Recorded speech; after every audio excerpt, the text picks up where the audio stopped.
Hey there, Wargamers, Justin here, Painter here, and today we're going to play some Battletech.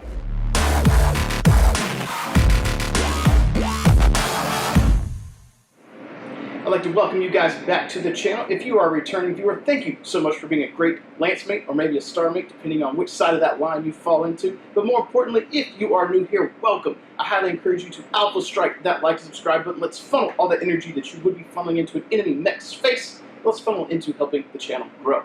So welcome everyone. Today we are going to be trying our hand at the Battletech Alpha Strike Aces co-op slash solo play beta rules that Catalyst Game Labs put out.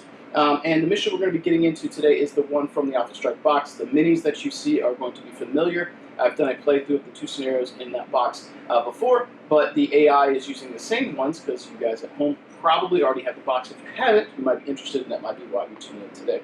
I think this is going to be really exciting and fun. I did a cursory look at the rules and was a little confused a bit, but I think I've got it locked in. So with that, we'll get into the forces and we'll try our hand at playing the Aces rule set today. The mission we're going to be playing today is from the core rulebook. It is the first scenario, which we're going to be pitting two Jade Falcon mechs, the Nova T or Blackhawk and the Pouncer Prime, versus our Wasp, our Locust, our Phoenix Hawk, and our Blackjack.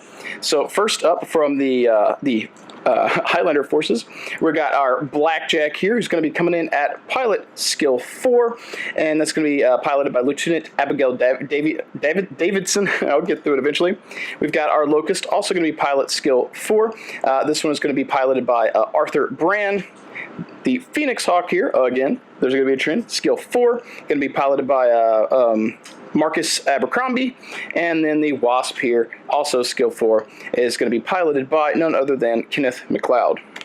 For the Nova, it's going to be coming in at Skill 2, and this one's going to be piloted by Star Commander Mai, M-A-I, and the Pouncer Prime is going to be piloted by MechWarrior Ellis. Now, there are a few differences here with the unit loadouts or unit selection that they recommend for this first scenario, and here's the two from the packet. The player controlled stuff's coming in at 100 point value, all skill 4. In the actual scenario packet here, they are skill 2 3s and 2 4s, and then the AI here is coming in at 2 skill 2s, and then over here we've got 1 skill 2 and 1 skill 3 for the clan forces. So that is a little bit different from what the in the book scenario or in the box scenario has us play. I think that some of that has been tailored to make them a little bit more efficient at fighting these, so it's a bit of a challenge.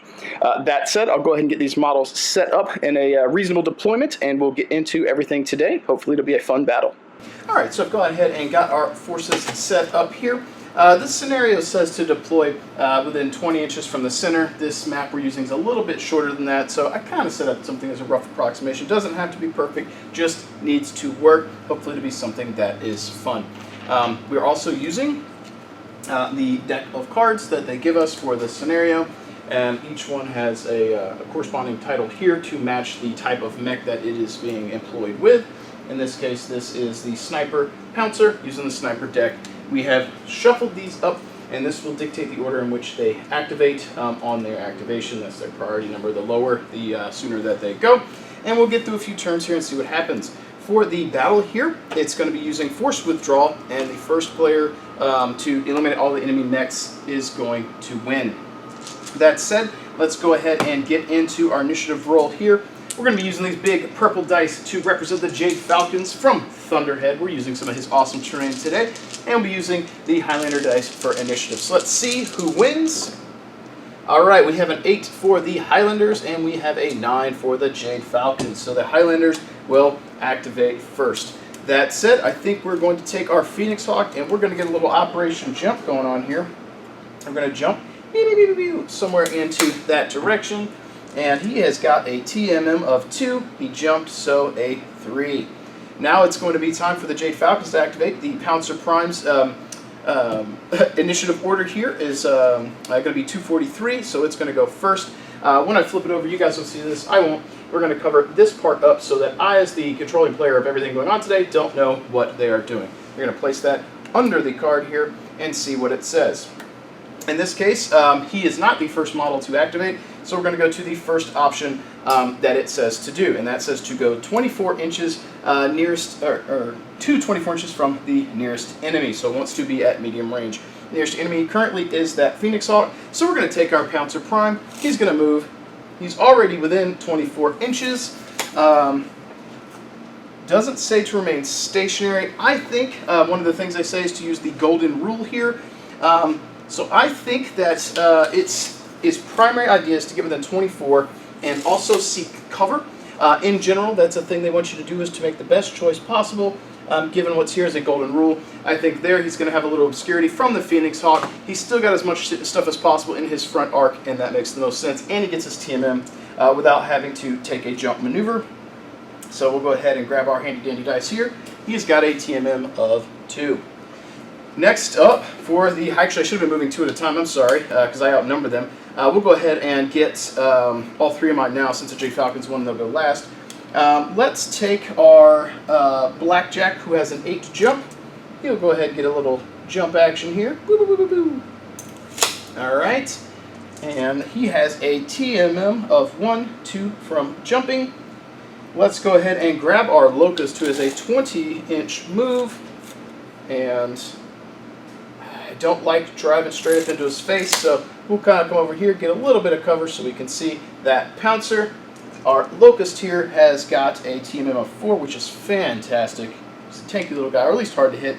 And our Wasp will go ahead and take a 16-inch jump as well. Try and bait out some shots, perhaps, and get a little cover action here. So move to 16 with a jump. He's got a TMM of 3 with a jump a 4. That's going to leave us with our Nova Blackhawk going last. It says ground movement or standard movement towards furthest enemy you can get behind. Alright, let's see. He's got a 10-inch move. So there's nothing he can get behind. So we're going to go to the next option here. It says jump towards the furthest enemy. In this case, that is going to be the Blackjack. We have a 10-inch move on our Nova here. And we can jump and land over here. We'll have as much stuff in our forward arc as possible. And we have a TMM of 2. We jump, so 3. There we go. It looks like the Wasp can't see him. The Blackjack can see him with a little bit of cover. The Phoenix Hawk can see him, the Locust can see him. So he blocked off at least one person from shooting, and he's reasonably got obscurity from at least the Blackjack. So now with shooting, I like to do a little bit of alternating when I fire. It's more fun. We're also not going to be using the standard Alpha Strike rules where you roll 1 pair of dice and do all damage. I don't like that, so we're going to be using the pairs of damage per mech that fires. In this case, the player that lost initiative fires first. So we'll go ahead and take our Locust, and we're going to go ahead and fire into the Nova. That makes the most sense to me. So our Locust has a skill 4. He's at medium range. So +2, we're looking at a 6 right now. And the Blackhawk's got a TMM of 3, so looking for 9s. We're going to go ahead and grab our Highlander dice. The green ones will be crits. Looking for 9s. Here we go. No dice, no hits with the Locust. He has fired. I'll go ahead and take the Phoenix Hawk here. So he is skill 4. He jumped, so that's +2. So that's going to be a 6. We're at medium range. That is going to be an 8. The Blackhawk here jumped. That's +3. So we are looking for 11s. He's got 1 pair of dice here, so lucky 11s. It'd be nice if we get the 12 and get the crit right out the gate. We didn't hit an 8. No damage. Alright, let's take a peek with the Wasp. Wasp can't see enough of the Pouncer or the Blackhawk to fire, so he is going to be done for the turn. Put a token so I don't forget. And actually I didn't alternate, I'm sorry, I normally do. We'll get this done and we'll get back into my normal rotation. I'm playing by myself, so a little different. So let's go ahead and take this Blackjack. Skill 4, he jumped, so 6. We're going through terrain here, and it reasonably obscures the Blackhawk, so 7s. TMM on the Blackhawk is 3, so 10s. Our Blackjack has 3 damage. Let's go ahead and grab our Atlas dice here. Greens are crits. So doing the quick math again, because I've already forgot. 4, 5, 6 range, 7 for cover, 10s for TMM. No, 11s because I jumped. Yep, here we go. No damage. Whiffed. Northwind Highlanders here, not hitting anything. Alright, so Now we're going to go, and it is the Pouncer's turn, and let's check his first thing. It says the first target priority is to shoot at something he could destroy. The Locust is probably the prime target. He has 3 damage. The Locust has 3 life, so he could destroy that if he was to hit. So he'll take 3 damage. He also does not have the indication to overheat, so we will not do so. He is skill 2. He's got 3 points of damage. We're going to be rocking our Clan Wolf dice for the Jade Falcons here because I don't have Jade Falcon dice. So he's got 3 damage. 3 pairs. Crits would be Thunderhead. He is skill 2. He jumped. Actually, no, he did not jump. He walked, so he's a 2. The Locust is 4. And my intention was to notch him over to have cover. From his perspective, he doesn't, but we'll say that he does because that was my intent. So TMM 5, or excuse me, 4 on the Locust. We've got cover, so 5. 6, 7 for range, and no jumping from the Pouncer, so looking for 9s because he's skill 2. And we did get 1 point of damage, so our Locust here is going to be taking a blip. He got hit. And now it's time to check out our Blackhawk and see what he says. And it's the guy at the shortest range, I believe is what we got here. So that means he initially was moving towards the furthest guy, which was the Blackjack. Now he's shooting the nearest guy, which he can't see the wasp, so it's going to be the Locust. That is not good for us. It's very, very not good. So he jumped. That's going to make him skill 3. 4, 5 for range. 9s because the Locust is TMM4 and the Nova is closer over here, so no obscurity. Looking for 9s. So he's got 6 damage. Oh my god. 1, 2, 3, 4, 5, 6 purples will be crits, looking for 9s. Alright, so we have 1, 2, 3, technically 4, but that Locust goes down in a blaze of glory. The Nova has taken out the Locust. The Jade Falcons have drawn first blood. Northwind Highlanders not happy about losing a lance mate. Let's see what they can do on the next turn. We'll get the cleanup going on here, and we will see how things go. Alright, so we'll go ahead and put these cards off to the side as kind of a discard pile, so to speak. Let's go ahead and roll initiative. Again, the Thunderhead dice are going to be the Jade Falcons. Let's see what we get. Alright, it's a tie. Let's roll off again. See what happens. Alright, the Jade Falcons win initiative again. The Northwind Highlanders have to go. So currently, I do not outnumber them by 2, so I will have 1 activation on the first one, and then my second activation will be my last 2. That said, I'm not too jazzed about what's going on. So our Phoenix Hawk is going to take a jump maneuver here, and it's going to hop up here, get a vantage point on both fellas. He is Team M2, he jumps so 3. This might be a bad strategy because my TMMs aren't good. The next guy up is going to be a Jade Falcon though, and the I forget what they called this. Whatever, this number that determines the order in which they go, it's going to be the Black Hawk first. And he's not the first model to activate, so we're going to go down the list and see. It says to do a move to be 18 from the nearest enemy. So let's see what he can do to be 18 from the Phoenix Hawk. And he can maximize his distance and get some obscurity from the rest of the team and prevent some shots by doing so. That seems actually like a smart play. It did not say to jump though, so standard TMM. He's absolutely going to shred that Phoenix Hawk, I think. Next up, I have to do my last 2 activations. Let's take our Wasp. He's got a little bit of a jump, 16 inches. So he's actually going to jump and land behind the Black Hawk here. That makes the most sense. Try and get some damage in on him. See what we can do. He's Team M3, 4 from the jump. There we go. And I'll have to move 1 more because I outnumbered him by 2, and he won initiative. So the Blackjack, he has an 8 to jump. I think the Blackjack, we're going to just do a standard 8 walk forward. I can get that Nova out, and looks like the bottom third of him is still covered, so he'll get obscurity, but so will I, which is nice. We're Team M1, I didn't jump. That's going to leave us with the Pouncer going up next. If any enemies are within 12 to 18 from all enemies.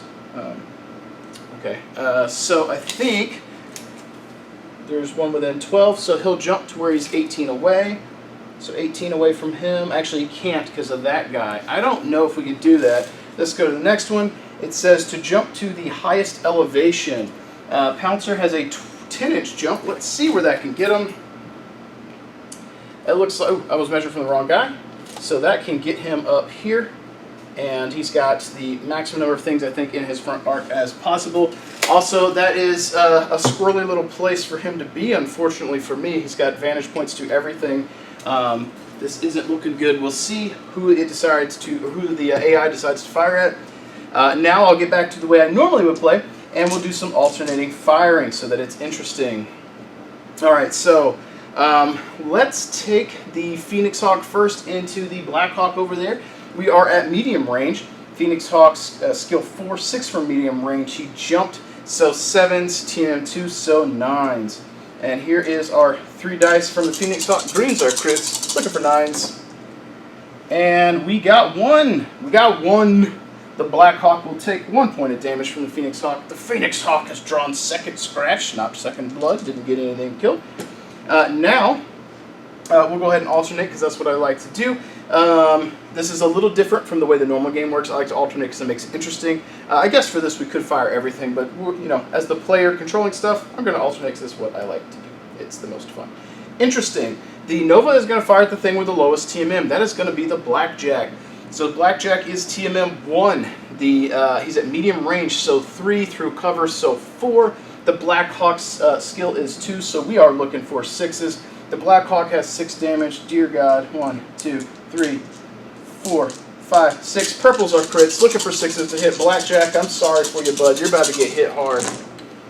Alright, so we got 1 damage, 2 damage, 3 damage, 4 damage. So 4 out of the 6, no crits. The Blackjack still has armor left, but not much. Now back to us. Let's go ahead and fire with the Blackjack over at the Nova.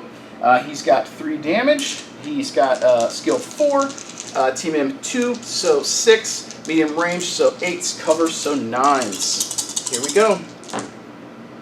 He has whiffed. Oh, I missed a dice here. We got 1 point of damage on the Pouncer, the Nova. Bonk. All right. Now we're up to the Pouncer. Pouncer's going to fire at something he can destroy. I think that's going to be the Blackjack, unfortunately. Let's take a little peek and see from our vantage point. You guys up above can see this. I'm struggling, so I'm coming around the table to peek down. Oh, he might not actually be able to see the Blackjack. I don't think he can. Interesting. So there was an opportunity. He could have got the killing blow. Don't think he can see. Let's go to the second option in line. The second option is the lowest TMM. That's going to be the Phoenix Hawk that he has in line of sight, because the second target over there would be the Wasp, and the Wasp has a 4 TMM. Alright, so the Pouncer with 3 damage. This does not say to overheat. We've got 1, 2, 3. He's skill 2. He jumped, so 3. We're at medium range, so 5. He jumped, so 8. No cover, so 8s it is. Purples are crits. Let's see what happens. Got 1 point of damage on the Phoenix Hawk. Boop. Alright, so now we are going to go into my Wasp, who's going to fire into the rear of the Pouncer over there. My Wasp is skill 4. He jumped. Actually, I might have been adding my jump wrong. I think jump is +2. So I've screwed up some of this, but you learn as you go. Make sure you correct when you find it.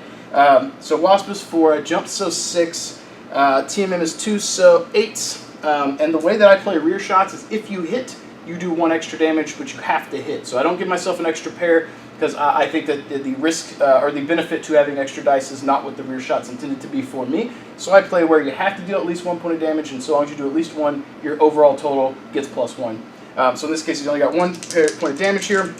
That's all we're rolling. Skill 4, 2, +2 from jumping, so 6. Short range, nothing, and 2 for the TMM, so 8s. Looking for 8s. Go on, give it to me, Wasp. Let's go. He stuck it, got it, so we hit almost a crit. We hit 11, so that because I hit the rear, got 1 point of damage, and it's, or excuse me, because I hit 1 point of damage, and because it's rear, we'll go ahead and go to 2. So the Black Hawk taking 2. Now we're going to go into the cleanup. We're going to pick up, our dice that I've thrown on the floor. Boop. Got the dice back. Totally forgot to use my fire tokens. It's a lot to remember when you're controlling both forces, but I think as we get through this, this will be entertaining. Alright, so going into turn 3, here we go. Looks like the Highlanders luck out. They are going to be going second for the movement. So, our first up is going to be the Blackhawk for movement. He's got the lower number. And it says, so on this one, because he's first, you do this one. He's literally the first model to activate. So you do the first one. It says, to jump to most enemies in line of sight and woods or cover from most enemies. So this is the Blackhawk. I think he's in a decent spot, but he's going to have to go because he needs to get the most. And if he can get all 3, he's going to have to do it. He's got a 10-inch jump. Let's see where we can go with this Blackhawk to get maximums, guys, in view. So I think he is going to jump towards his edge. And a little bit cheeky, we'll put his rear line on the edge, so there's no way for anyone to get a rear shot on him. That seems to be the smartest play to make. His TMM is 2, he jumped, so 3. Alright, so now for the Northwind Highlanders. We will have to move 2 this time because I outnumber him by over double. So, 2 activations. Let's go ahead and move our Phoenix Hawk. I really want to get that Black Hawk off the table. So we'll move down. So 1, 2, 3, 4, 5. And that leaves me with 7 movement left. Alright, so if I move 7, he's 11, I don't think I can quite get to short. So we'll just move to here, and hopefully have a little cover from the Pouncer if we can. Standard move though, so Team M of 2, hoping to take that guy out. And let's go ahead and move our Wasp. We'll leave the Blackjack for last because the Blackjack has some opportunities to intercept the Pouncer if need be. So we're going to go ahead and bring that Wasp, and he's probably going to be a sacrificial lamb here. But he's going to do a little bit of a jump. Actually, I should see what his movement is, right? Alright, so he's got a 16-inch jump. Whoops, just bounce him away. So we'll jump him 6 inches away is over here. So 16. Alright, so he's within short range of the Blackhawk. Can't get behind his firing arc, so he can still shoot at my Wasp if he wants to. Wasp has Team M of 3. He jumps, so 4. The reason I went ahead and jumped is because he doesn't do a lot of damage and he's easy to kill. So if the AI card determines it should target him, at least the Team M hopefully will keep him alive. Being short range might be a bad move though. Alright, so Pouncer, your turn. It says stationary if no enemies within 18 and at least 1 enemy in line of sight. So there is 1 enemy within 18 and at least 1 within line of sight. So let's move on to the next one. Standard move to 18 from all enemies. Yes, this is tough because he's up on top of this building. Yeah, so his standard move to be within 18 because he can't quite get down without jumping. He's already within 18 of that and that. I think golden rule-wise, if I'm honest with you, I think best bet, honestly, it says if no enemies within 18, there is 1, and at least 1 enemy within line of sight. There is multiples, but he can't really move down without a jump because he's so high. I can't get within 18 of all enemies. I'm already within 18 of the Phoenix Hawk. I'm already within 18 of the Blackjack and can't see him. I think golden rule dictates that he should remain stationary. I know that's a little different what it says. I think that's a smart play, though, and what the AI would likely do because it gives him the maximum opportunities. The Blackjack can move, but there's not much he's going to be able to do, and I think this is probably going to be the thing. So he'll be stationary, and that's going to leave me with the Blackjack to move. I've got an 8-inch move, so actually, you know what? Hang on. I might not have been able to see the Phoenix Hawk, so he might have had to have moved anyway. Actually, he can see the Wasp, so I think he's probably okay. Alright, so Blackjack. I think our Blackjack remains stationary. No, because he's got 2 life left. He's gonna get beat up if he doesn't move. So he'll move over here to get his TMM so that he can still see the Nova. So we got my TMM of 1. And I won the initiative as the Highlander player, so the Jade Falcons are going to fire first. For priority order, it's going to have the Nova fire first. Let's see what it does. It says that can destroy should be first priority, and that means he's going to fire on the Wasp. It does not say overheat, which he doesn't have. This is bad news bears, though. We're skill 2. I jumped, so 4. The Wasp over there is a 4, so 8. I need 8s to hit. That's a slightly above average roll. We have 6 damage. 1, 2, 3, 4, 5, 6. Looking for 8s. Purples are crits. Here we go. Alright, so we got 1. We got 2. 2 damage. That was almost enough. Almost enough to do it. One more would have done it. So the Wasp lives with 1 life. He has not gone internal yet. So now it's going to be on to me to fire. And here's my token. We'll go ahead and return fire with the Wasp because we're at short range. Might as well. Wasp is skill 4. I jumped, so 6. And plus 3 from him, so 9. Looking for 9s. Here we go, here we go, here we go. Give me that crit. I did hit a 9. The Wasp, he's done 2 damage. Total across the, actually 3 damage because I hit him on the rear. The Nova is out of armor. Alright, so we're going to go into the Jade Falcon's Pouncer. Again, if you guys are following, I do alternating firing because it's more enjoyable and it's engaging, but technically you would fire everything and then they would fire, but this is more entertaining to me. So his thing is can destroy. From his perspective, after I looked, the Phoenix Hawk is technically, can't see enough, can't see the Blackjack, so it's going to be the Wasp anyway. And let's check some range. Everything else has been easily short or medium, but let's check ranges. He is in medium range, so he's going to be taking a pop shot at the Wasp. So our Pouncer is skill 2. He was stationary, so it becomes a 1. We're at medium range, so 3. And our Wasp jump, so 4, so 7s. He's got 3 damage. 1, 2, 3. Looking for 7s. Statistics dictate that the Wasp should go down here. Let's see what we get. He got 2 points of damage. Down the Wasp goes. The Highlanders are losing the battle here. This is not looking too good. If we can clear that Nova, we might be in good shape, but it's going to be hard to hit everyone. Now to finish up the Highlanders' turn, we're going to fire with our Blackjack into the Nova. So I have skill 4. He's within medium range, so 6, so it's plus 2.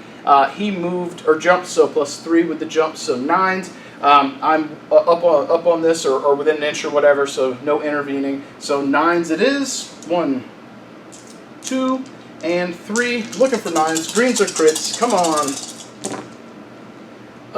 We got 1 point of damage. We did go internal, so we're internal on the Blackhawk. He's 1 point away from potentially having us forced withdraw. Clanners want to preserve their tech when they can. They know when the battle is lost. But let's go ahead and go to our crit page and see what we've got.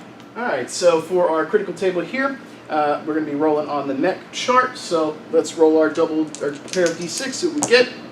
We have hit a 5, no critical hit. Womp womp. Unfortunate. But you know what? We've almost got him off the table, and that is a win-win for us thus far, and we need a moral victory.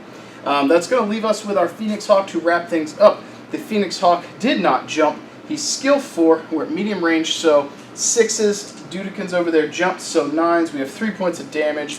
Come on, Phoenix Hawk. You just need 1 so we can force that Black Hawk off the table. Let's do it. And we got it. No crit, but we did get 2 points of damage. The Black Hawk Nova is down in a firing blaze. He explodes. The Phoenix Hawk has exacted revenge after watching his brethren in the Wasp go down. So, woo! The Nova is down, and we'll be going into turn 3 with the Jade Falcons, trying to pull out a victory here against the Northwind Highlanders. Alright, so we've got our cards here cleaned up. We've pulled our card here for the Pouncer. It doesn't matter about the priority order now because there's only 1. Let's go ahead and get our initiative. Again, purples are the Jade Falcon forces, greens are Highlanders. Let's go. Barely, we got a 5 for the Jade Falcons. Both of the Highlanders need to go. Our Phoenix Hawk is going to take a little bit of a jump maneuver over here, try and get a little bit of cover if he can. And that put him at a 3. And then our Blackjack, I think he's going to do the same. We want to maximize our opportunity to not die. He can't quite get fully away, so we will jump to there. That'll give him a TMM of 2. Now let's check out what the Pouncer's going to do. What is your move for the turn? It says into woods / cover from most enemies. Can't actually do that because, man, this is a slight critique of this. If you don't get the jump thing, you're kind of in trouble because the height is too high. The next option is to move to within line of sight to enemy with the lowest health, which he is already there. So let's go ahead and go with the move to within, and the lowest health is technically going to be the Blackjack. We'll say that he has enough move to get his TMM because it's a little awkward up there.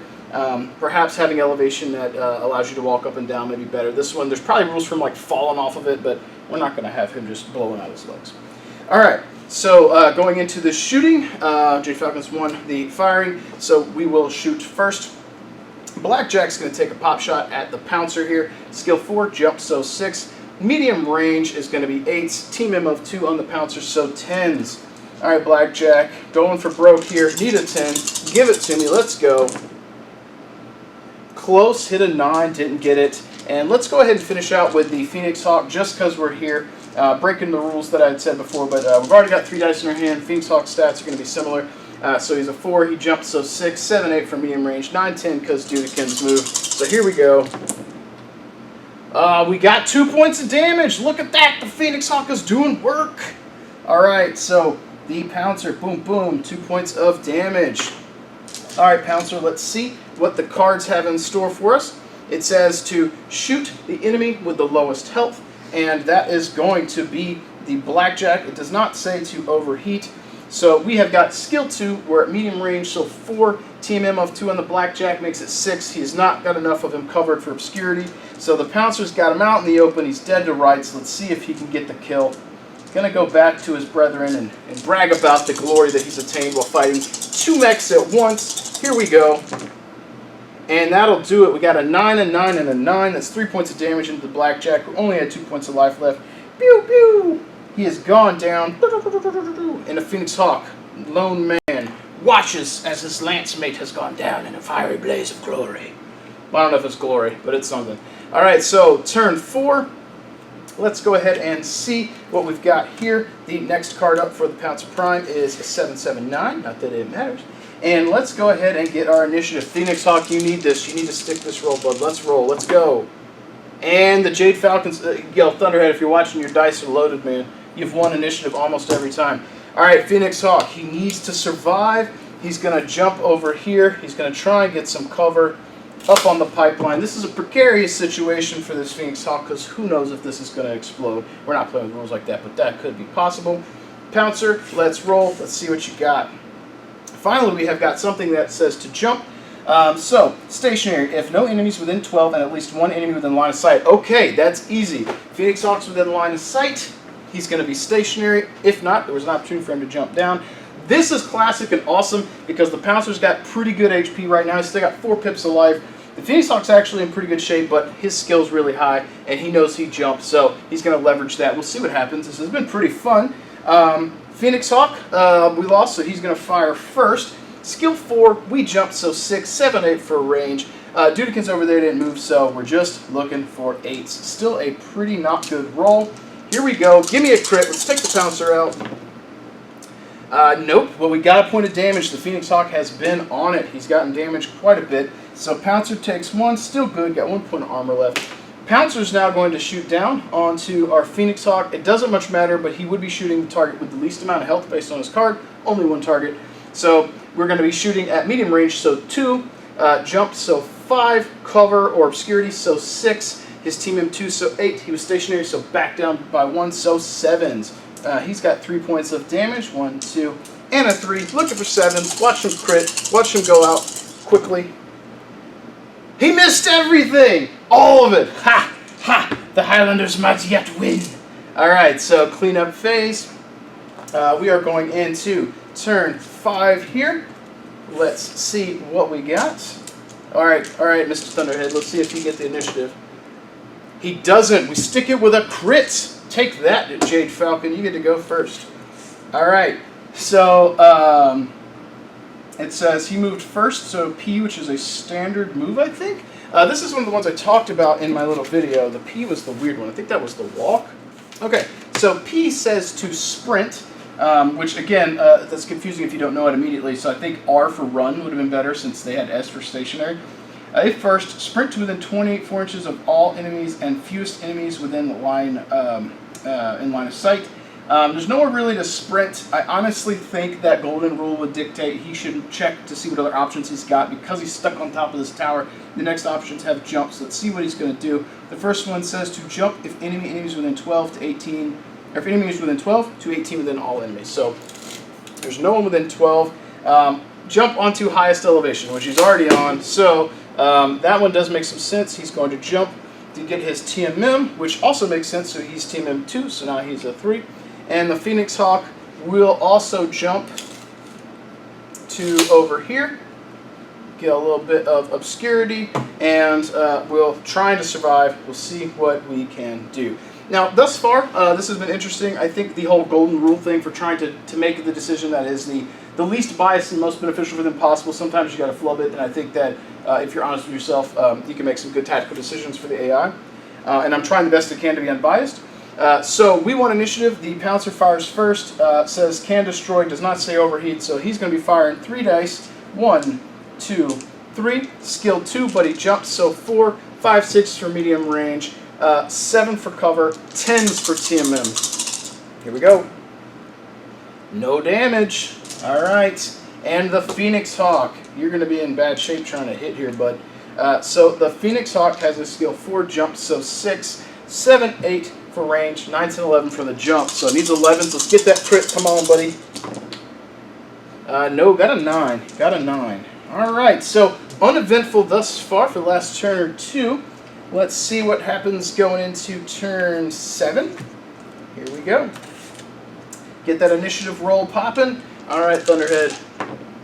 And Thunderhead gets it with a 9. So Phoenix Hawk, I think we're going to jump back to where we were. Same thing for the cover.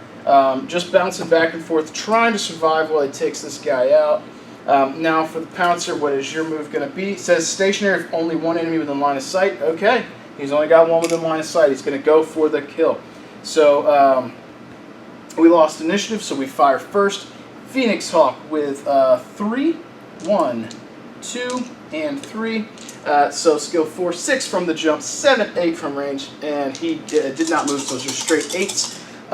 You know what? We're going to go for broke. We're going to overheat. We're going for it. He's going to overheat. We're going to push that to 4 dice here. We're looking for 8s. Come on, let's do it.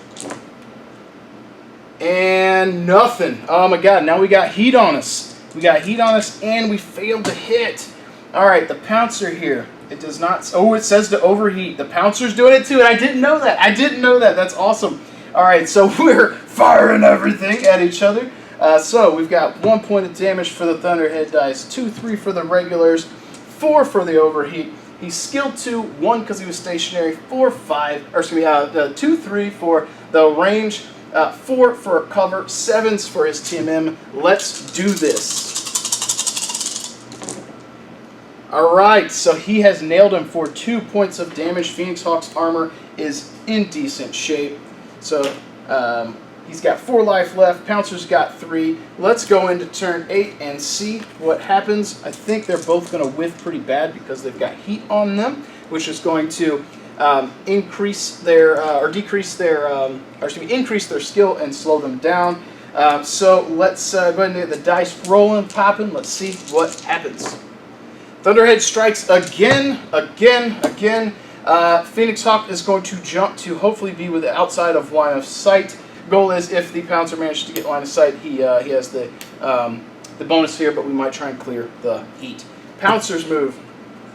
Stationary if you have woods to cover from all enemies, at least one.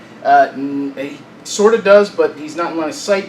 Jump to when the woods are covered from most enemies. I think the jump makes the most sense. Let's get him down off of this so he can actually make some decisions. So he'll jump, has the heat. They neither one have shots, so we're going to clear heat, and we'll be going into turn 9, and that actually means we're going to be shuffling the cards here. So we'll see what we can have happen with the Pouncer and the Phoenix Hawk. If we aren't done by turn 10, we'll call it there and see how we can assess the victory. Here we go. And Thunderhead strikes yet again. Phoenix Hawk's got to go. Phoenix Hawk wants to try and get this battle underway. He wants to go down with a fight. He's going to put his back to the wall here, get some cover, but he's not jumping. He wants to fire. He wants to fight. He's calling him out. He said, "Get over here, you clanner scum. I'd like to fight." And the clanner says, "I'm happy to oblige." If no enemies within 12 and at least one enemy in line of sight, is the Phoenix Hawk within 12? He is, so we skip that one. Ground movement into line of sight, an enemy with lowest health. He's already in line of sight. Jump into woods for most enemies. Alright, so I don't have woods, but it does say cover. He's not quite covered, so we will... Ooh. You know what?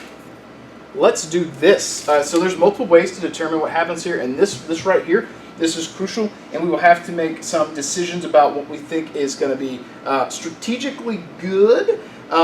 He's going to jump to be within cover of the Phoenix Hawk, but point blank to maximize his chance to hit and try and clear him. It doesn't say to that he has to be a certain distance away. It just states that he needs to be in woods or cover, and I think that gives us two opportunities: here for cover or here for cover. I think we go for the short distance shot. He can get some obscurity from that. He'll be at short distance, and that's going to help him because he's got the TMM bonus, and the Phoenix Hawk's already going to struggle to hit him. So, Phoenix Hawk lost. He fires first. Phoenix Hawk is going to go for broke too. He has challenged the Pouncer, the Jade Falcon, to this honor battle here, even though they were fighting him 2-on-1. He's firing 3 shots. We're going to overheat again, going for broke. So he's skill 4, did not jump, short range, so still a 4. 5 from the obscurity, 8 from the 3 TMM on the Pouncer. So here we go. And we got 1 point of damage. 1 point of damage on the Pouncer. Not enough to go internal. Poor Phoenix Hawk. Let's see what the Pouncer stat card says to do. It just says to target lowest health, no overheat. In this case, I might have overheated if I was him, but we won't because the cards don't say to. So we got the Thunderhead, we got the Clan Wolf, we got the 3 damage. We're skill 2. We jump, so 4. 5 from cover, 6, 7 for the Phoenix Hawk's movement, so still a just above average dice roll. Let's get that Phoenix Hawk hit. And he hits for 3 damage. 3 damage, my goodness. Alright, the Phoenix Hawk is going to take 1, 2, 3. He's going to take a critical roll here. Thunderhead, here it is. Here's your dice. They're going to end the game for us with the double 1s or the 12. Here it is. Nope, got a 7. And the 7 is an MP hit, and that is going to have the Phoenix Hawk's movement. The Phoenix Hawk is actually going to be in forced withdrawal, which would give him a 6 move, can't get off the table. He would have been if not for the MP hit, so, and actually he's got lower movement from the heat anyway, so he's down to a 4. And we're going to do one more turn, but I think the writing is on the wall for the Phoenix Hawk. So let's go ahead and do our little cleanup here, leave our heat reminder. Jade Falcon. Let's see if you can finish this. And we've got a tie for the initiative. Reroll. Thunderhead's dice are killing it. And he wins by 1, a 10. Phoenix Hawk's got to move. He's going to jump 4 straight back, path of least resistance toward his table edge because he's in forced withdrawal. He's got the heat on him. He's got the TMM of 2 plus 1 from the jump. Not enough heat on him to lower his TMM. Pouncer's card, it says to jump if enemies within 12. To 18 from all enemies, so he can do that. There is one within 12. We'll jump to within 18, and it says to 18. Okay, so my jump distance is a 10.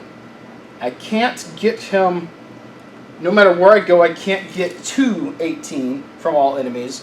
I think the strategy here, because I can't get within 18, again, kind of going the golden rule, if you aren't sure, go with the thing that seems to be the most strategic. I think in this case, in a one-on-one situation, the best possible outcome is to jump behind the Phoenix Hawk with a 10-inch jump, so you'd be about here. Phoenix Hawk can't fire. The Pouncer can end here on the final shot of the game to the rear of the Phoenix Hawk, even though he jumped.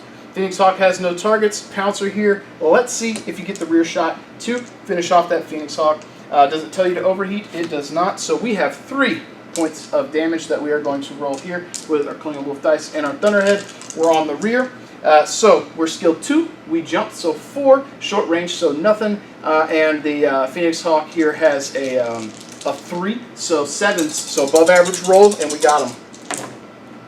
And we got a miss, but you know what doesn't miss, Thunderhead, Chris? This didn't miss. These have been an ace all game. 1 point of damage was required for the Phoenix Hawk to go down. He goes down in a fiery blaze, and the Pouncer lives to tell the tale, fights off multiple mechs on his own, and he goes back to his clan forces to talk about the Highlanders that he has encountered and give the tales of his glory and the glorious defeat of the less than potentially honorable Northwind Highlander forces.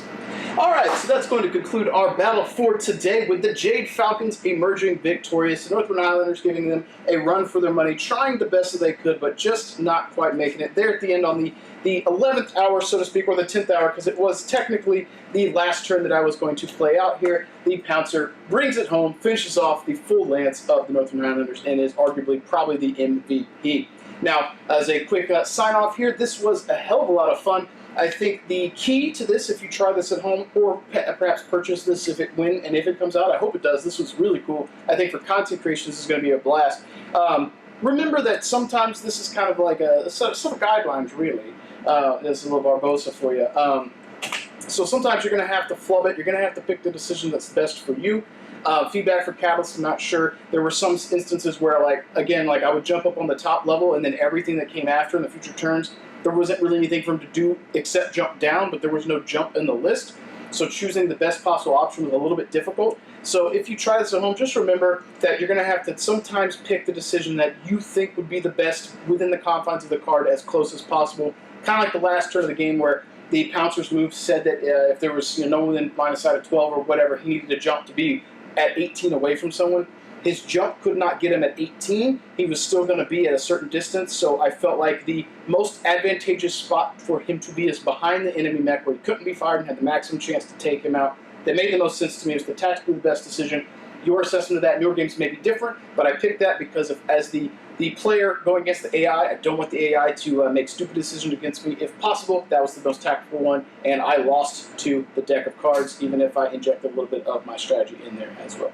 That said, folks, thank you for tuning in to today's battle report using the Aces mechanics. If you enjoyed this, sound off in the comments below. If you've played it yourself, I'd love to hear about your experiences, but as always, you know, if I don't sign off now, I will continue to ramble. Hope you enjoyed. Tune in next time when I do the second mission from the starter box using this deck as well. We'll see how it goes. And as always, keep rolling your dice, keep painting your models, and I will catch you guys next time. Thank you for watching that video. I hope you guys enjoyed this. If you've made it this far, then you're at the end of the video, and let's take a moment to talk about my mission here on YouTube. If you're new here, you may not know this, and if you're sitting here listening to this, well, it's a recap anyway. But one of the goals I have here on YouTube is to put out a positive message, a light in the dark, a beacon for those that are looking for a hobby, something that is meaningful and fun for them. In that case, I focused highly on Battletech. I enjoy playing the game, I enjoy painting movies, I enjoy rambling, I enjoy hanging out with you guys. If you like what I do here, you want to help support that, I highly encourage you guys to maybe consider checking out my Patreon page. A lot of the stuff that's going on over there is stuff that's focused on the community, engaging with you guys to bring you together along with myself to help you learn to paint, maybe do some paint-alongs together instead of just teaching, but more of a hangout type session, or even sometimes to do some online gaming. If you're interested in picking up anything Battletech related, I'll check out Fortress Miniatures and Games, big sponsor of the channel. Support probably helps support me. And finally, if you want to help support me at my day job, you can pick up some products from Death Designs, whether that's a branded widget for the Iron Painter channel, some of our terrain, maybe some of our third-party minis. And if you enjoy painting minis, check out Monument Hobbies. Their Pro Acrylic line is my favorite paint. I've got a coupon and a link down in the description below. All three of those options, including Patreon, help support what I do and help ensure that I can continue to try to bring content to you guys, the viewers. I love what I do. I want to keep doing this for as long as I can. With your support, maybe we can make that happen. As always, guys, thank you so much for watching. Thank you for tuning in. As always, keep painting your dice, keep rolling your models. Keep rolling your dice, keep painting your models, and I'll catch you guys next time. If you guys are still sitting here watching this, let's take a moment to put a pop-up here to showcase those wonderful Patreon supporters here. We'll let that scroll here, and thank you so much for supporting what I do. That's super awesome. I really do appreciate that.